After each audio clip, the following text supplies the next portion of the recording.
So my name's Ben, and I'm co-founder and CEO at Shopwave. We do iPad-based point of sale. So Ben, how did the company come about? Okay, so we built Shopwave initially as a project at our last company, Voucher. So we worked with over 1,000 retailers on mobile couponing, and one of our biggest challenges there was actual retail point of sale integration. So what we tried to do was take one of our mobile coupons, distribute it into a publisher application, and then track the use of that voucher at the retailer. So we're actually trying to track the transaction, the value of the transaction, and then charge a percentage to that retailer and track it all in real time. So we found quite quickly with a lot of the market leading systems, it wasn't actually possible for us to do the integration.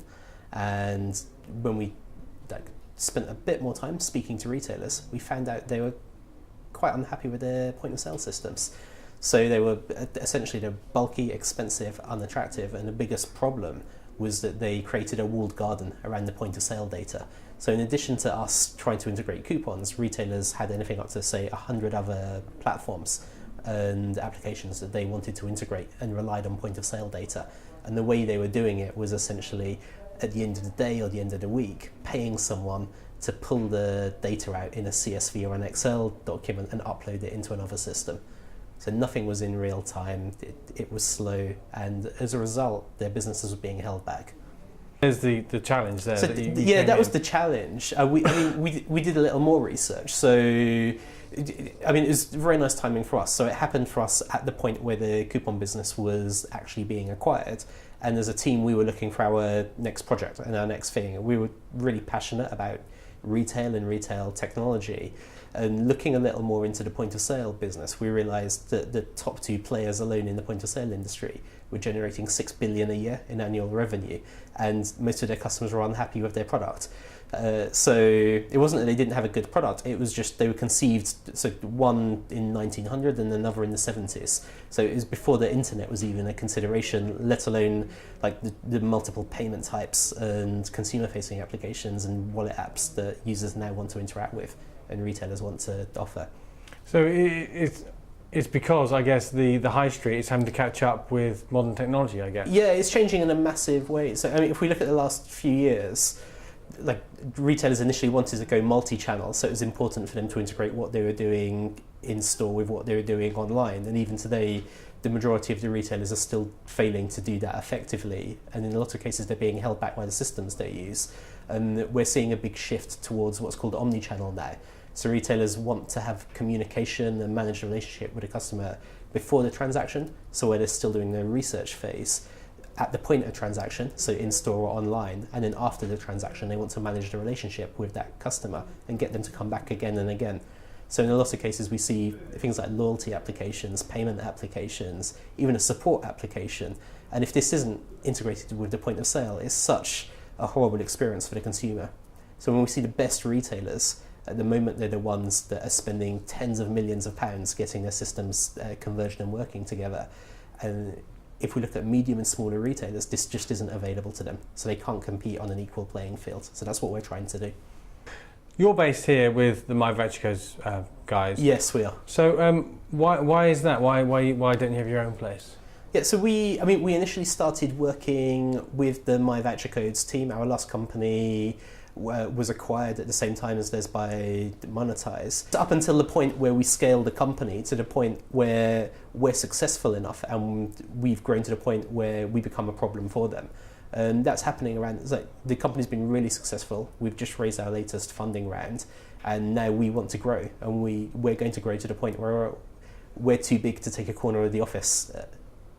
Okay. So we have to find our own office and have our own identity now, which is, it's sad to leave them, but it's really exciting for us at the same time. So what sort of, have you other benefits you've had of being here in a collaborative workspace? Yeah, so there's a number, if I'm honest, it's fantastic central London workspace.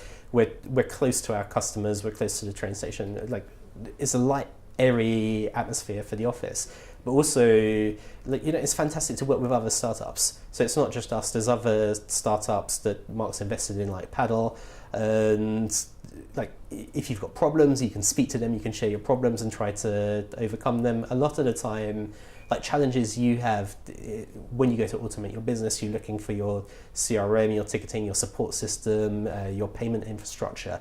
These are challenges that every startup has. So just being able to walk across the room and have a chat with another startup about how they've gone through it. If they've spent 3 months on it previously, you can save a lot of time. And it's vice versa. So we may have done it for another platform, and then we can talk about our experience there and help them as well. So is it working in a collaborative space, is that something you would recommend to a startup? It depends on the startup. So I mean, for us, we're outgoing, we're very open, we share what we do.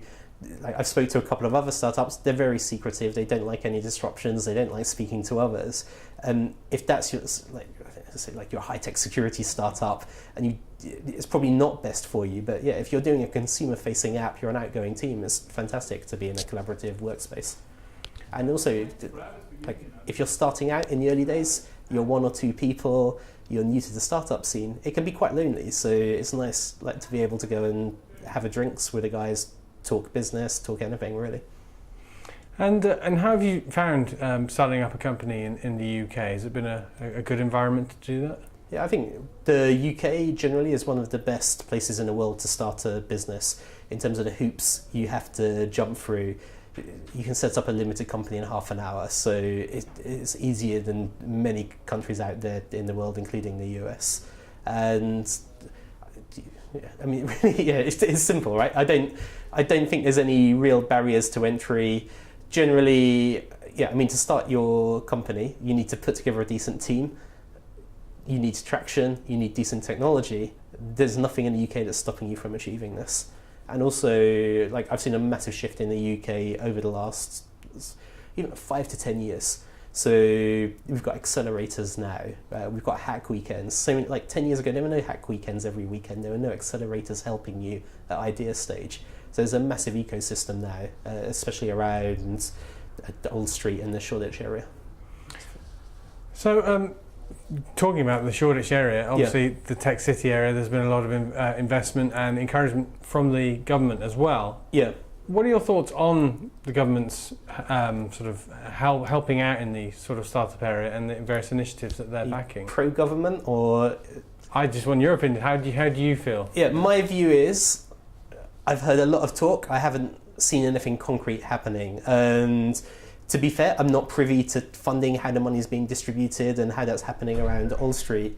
But for me, when I was starting a business, there was initiatives out there, there were hack weekends, there were things out there like Launch 48, accelerators like Seed Camp, and these were the people that gave me real value when I was starting. So would you suggest that that's in somebody in a sort of similar situation to you, who's clearly building something very technologically based? It depends at what stage you are. Yeah. So, I mean, if you're so I was at Idea.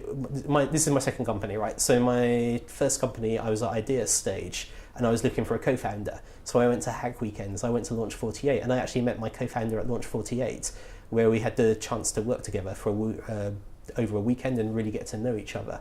That helps massively. And on the back of that, we then went to C Camp.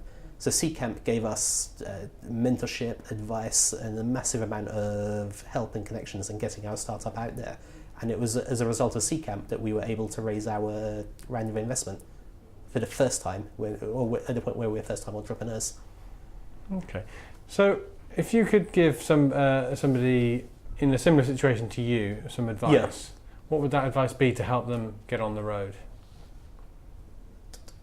Different for us now, because we're doing our second startup now. Okay. So it's probably more useful if I go back to the time where we were doing our first startup. So our first startup, I mean, when we started, we were essentially like 2 guys in a shed that were running around speaking to retailers saying, hey, work with us. And they had no idea who we had.